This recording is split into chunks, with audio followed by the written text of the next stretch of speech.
आज हम लोग विभाजकता की जांच के से संबंधित हम कुछ नियमों को देखेंगे कि किस प्रकार संख्याएं विभाजित होती है, जो हमें मदद करती है संख्याओं को छोटा रूप देने में। तो पहला है दो से विभाजकता। यदि किसी संख्या का अंतिम अंक शून्य या कोई सम संख्या हो तो वह संख्या दो से पूर्णतः विभाजित होगी। जैसे 10, 20, 30, 22, 12, 14। हम यहाँ पर देखते हैं ये सब सारी संख्याएं में अंतिम अंक शून्य या जीरो या तो सम संख्या है, यानी कि कितनी भी बड़ी संख्या क्यों ना हो, अगर उसके अंत में शून्य लगा हो या सम संख्या हो तो वह संख्या दो से विभाजित होगी। दूसरा है तीन से विभाजकता। अगर किसी संख्या के अंकों का योग 3 से विभाज्य हो तो वह संख्या भी 3 से विभाज्य होगी।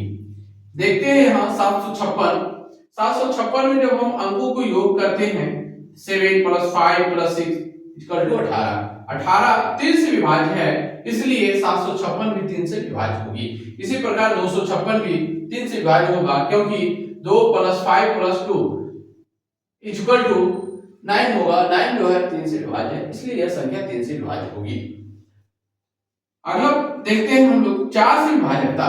यदि किसी संख्या के अंत में दो शून्य हो या अंतिम दो अंक 4 से विभाजित हो तो वह संख्या 4 से पूर्णतः विभाजित होगी।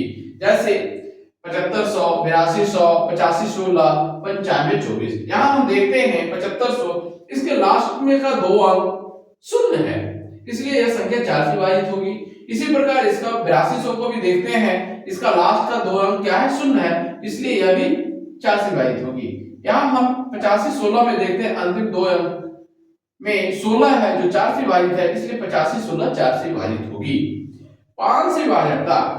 यदि किसी संख्या के अंत में शून्य या 5 हो तो वह संख्या 5 से पूर्णतः विभाजित होगी।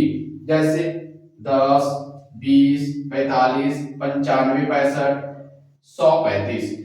यानी कि हम यहाँ देखते हैं इस अंक में 10 का अंतिम अंक शून्य है, इसलिए 5 से विभाजित है। 20 में अंतिम अंक शून्य है, इसलिए 5 से विभाजित है।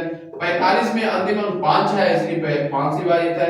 95, 65 में अंतिम अंक 5 है, इसलिए 5 से विभाजित है। 135 में अंतिम अंक 5 है, इसलिए 5 से विभाजित है। इस प्रकार हम लोगों ने बारी बारी से देखा 2, 3, 4, 5।